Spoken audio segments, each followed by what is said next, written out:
Hello बच्चों, आप सबका बहुत बहुत स्वागत है आपके अपने YouTube चैनल गणेशाय वर्ल्ड में। बच्चों, हम क्लास 11th केमिस्ट्री में रासायनिक सहयोग के नियम पढ़ रहे थे। क्या? रासायनिक सहयोग के नियम, जिसमें से हमने दो नियम इसके पढ़ लिए थे। पहला था द्रव्यमान संरक्षण का नियम और दूसरा था स्थिर या निश्चित अनुपात का नियम। ये हमने कंप्लीट कर दिया था। ठीक है, तो यदि आपने उनको नहीं देखा तो वीडियो के डिस्क्रिप्शन में उसका लिंक दिया है, आप वहां जाकर देख सकते हैं। ठीक है, या फिर चैनल की प्लेलिस्ट से आप उसको देख सकते हैं। ठीक है, तो आज की वीडियो में हम इसका थर्ड नियम पढ़ने वाले हैं, जिसका नाम है गुणित अनुपात का नियम, जिसको इंग्लिश में बोलते हैं हम law of ploid proportion. Law of ploid proportion. ठीक है, तो आज हम इसको पढ़ेंगे। तो इसको समझने से पहले हम थोड़ा आपको कॉन्सेप्ट बताते हैं। पहले आप वो कॉन्सेप्ट समझो। क्या कॉन्सेप्ट क्या है उसे समझो। आप सभी को बच्चों ये पता होगा, आप 10th से पढ़ते आ रहे हो। 10th में भी आपने केमिस्ट्री पढ़ा है, 9th में भी पढ़ा है। तो क्या होता है बच्चों, जब दो तत्व आपस में क्रिया करते हैं तो दो या फिर दो से अधिक यौगिक बन सकते हैं। दो यौगिक तो बनेंगे, उससे अधिक यौगिक भी बन सकते हैं। ठीक है, कैसे, अब उसको समझो। जैसे कार्बन और ये ऑक्सीजन। ठीक है, तो ये कार्बन और ऑक्सीजन आपस में क्रिया करें। सबसे पहले तो आप ये समझो कि जो कार्बन तो इसी रूम में रहता है, लेकिन जो ऑक्सीजन है वो द्विपरमाणुक अणु है। तो कभी भी आप इसकी ऐसे क्रिया नहीं कराओगे। कभी भी आप ऑक्सीजन लिखोगे तो आप O2 के रूप में ही लिखोगे। ठीक है, तो जब ये कार्बन ऑक्सीजन के आधे अणु से, पूरे अणु से नहीं, आधे अणु से क्रिया करता है तो बनता है CO, जिसे हम बोलते हैं कार्बन मोनोऑक्साइड। Carbon monoxide. ठीक है, ये हमारा कार्बन मोनोऑक्साइड है, जो कि एक विषैली गैस है। ठीक है, और दूसरा, जब ये कार्बन ऑक्सीजन के पूरे अणु से क्रिया करता है तब क्या बनता है, यहाँ पर CO2 बनता है, जिसे हम क्या बोलते हैं, कार्बन डाइऑक्साइड। क्या बोलते हैं, कार्बन डाइऑक्साइड। ठीक है, कार्बन डाइऑक्साइड। ठीक है, तो ये कार्बन की जब मतलब यहाँ पर ये दो तत्व आपस में क्रिया कर रहे थे तो दो या दो से अधिक यौगिक बने। देखो इसमें दो यौगिक बने, आपको दिख रहे हैं। हाँ, इसी प्रकार बच्चों क्या है, जब H और O, जब H मतलब H2 के रूप में रहता है, ऑक्सीजन के आधे अणु से क्रिया करेगा तो आपको प्राप्त हो जाएगा जल। क्या प्राप्त हो जाएगा, जल प्राप्त हो जाएगा। ठीक है, और ये जो हाइड्रोजन ऑक्सीजन के पूरे अणु से क्रिया कर जाएगा तो ये आपको प्राप्त हो जाएगा H2O2, जिसे बोलते हैं अपन हाइड्रोजन पर ऑक्साइड। क्या, हाइड्रोजन पर ऑक्साइड। ठीक है, इसको हम बोलते हैं, ये कान में डालने वाली दवा है। जब हम डॉक्टर के यहाँ जाते हैं तो हमारा कान कभी खराब हो जाता है तो ये डॉक्टर ये हाइड्रोजन पर ऑक्साइड ही डालता है, जिससे हमारा कान साफ हो जाता है। ठीक है, और सही हो जाता है। ठीक है, चलो ये हाइड्रोजन पर ऑक्साइड। ठीक है, तो यहां से हमें ये चीज निकल के आ रही है कि जब दो तत्व आपस में क्रिया करते हैं तो दो या दो से अधिक यौगिक बनते हैं। ठीक है, निश्चित है, कोई दिक्कत नहीं है। ठीक है, तो ये जो नियम है वो नियम ये कहता है कि जब दो या दो से अधिक तत्व आपस में क्रिया करके दो या दो से अधिक यौगिक बनाएंगे, दो या दो से अधिक यौगिक बनाएंगे, तब उनमें एक तत्व की मात्रा हमेशा निश्चित रहेगी। क्या, एक तत्व की मात्रा हमेशा निश्चित रहेगी और जो दूसरा तत्व है उसकी मात्रा गुणित में चलेगी, गुणा में चलेगी, है ना, वो गुणा उसमें होता रहेगा। कैसे, उसको समझो। ठीक है, जैसे मान के चलो यहां पर ये कार्बन है, इस कार्बन का भार कितना है, 12 है।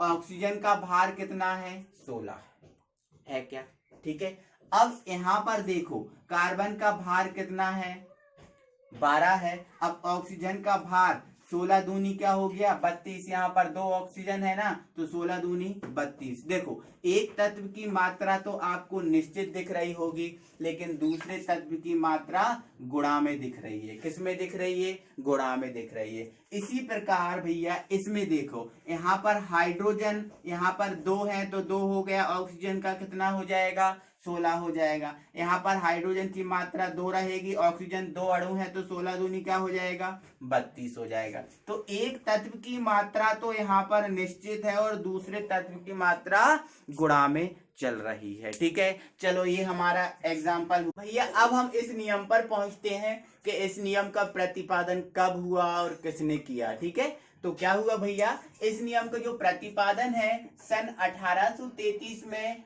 बर्जीलियस नामक वैज्ञानिक ने किया था। किसने, बर्जीलियस नामक वैज्ञानिक ने किया था। ठीक है, और इस नियम के अनुसार क्या होता है वो तो मैंने आपको बता ही दिया। क्या, जब दो तत्व आपस में क्रिया कर 2 या 2 से अधिक यौगिक बनाते हैं, 2 या 2 से अधिक यौगिक बनाते हैं, तब बने यौगिकों में एक तत्व की मात्रा हमेशा निश्चित होती है तथा दूसरे तत्व की जो मात्रा है वो गुणित अनुपात में होती है। दूसरा तत्व हमेशा, यहाँ पर आप हमेशा और लगा लेना, दूसरा तत्व हमेशा गुणित अनुपात में होता है। मैंने इसके आपको 2 एग्जाम्पल तो बताए हैं, CO के और HO के। ठीक है, मैं आपको तीसरा एग्जाम्पल और बता रहा हूं नाइट्रोजन का और ऑक्सीजन का। ठीक है, तो यहां पर मैं आपको एग्जाम्पल बता रहा हूं। ठीक है, यहां पर नाइट्रोजन के ऑक्साइड, ठीक है। तो अब यहां सुनो, अच्छा भैया नाइट्रोजन के 5 ऑक्साइड होते हैं, आपको ध्यान रखना है नाइट्रोजन के कितने ऑक्साइड होते हैं, 5 ऑक्साइड होते हैं। ठीक है, अब ये कैसे बनते हैं उसको भी मैं आगे क्लियर करूंगा। तो नाइट्रोजन के 5 ऑक्साइडों में पहला ऑक्साइड होता है N2O, दूसरा होता है NO, तीसरा होता है हमारा N2O3, चौथा होता है N2O4 और पांचवा होता है N2O5। ये 5 ऑक्साइड होते हैं नाइट्रोजन के। कितने ऑक्साइड, 5 ऑक्साइड। अब इन ऑक्साइडों में यदि हम अनुपात को निकालें तो ये अनुपात क्या गुणित अनुपात में निकलेगा, उसको हम देखेंगे।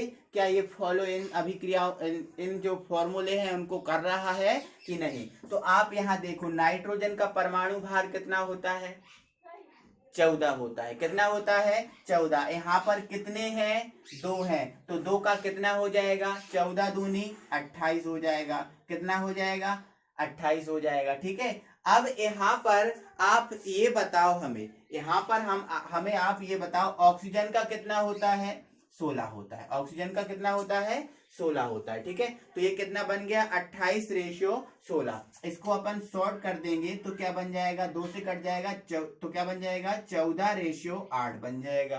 क्या बनेगा, 14:8।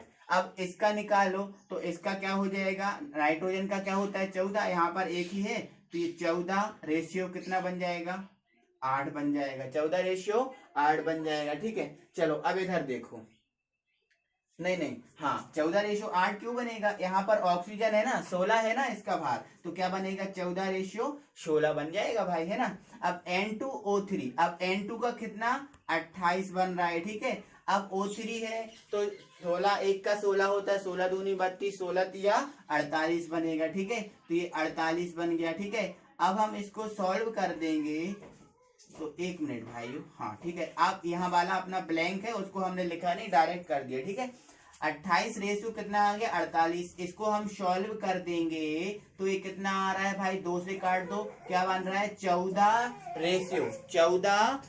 कितना बन रहा है, यहाँ पर बन जाएगा 24। क्या बन जाएगा, 24 बन जाएगा। ठीक है, अब यहाँ से इसका निकालो भाई तो ये 28 कितना बनेगा, 64। ठीक है, तो इसको आप सॉल्व कर दो तो 14 कितना निकलने वाला है, 32 निकलने वाला है। इसको सॉल्व करो तो 28 अब एक का ऑक्सीजन का कितना होता है 16, तो 16 पंजे कितना होगा 80।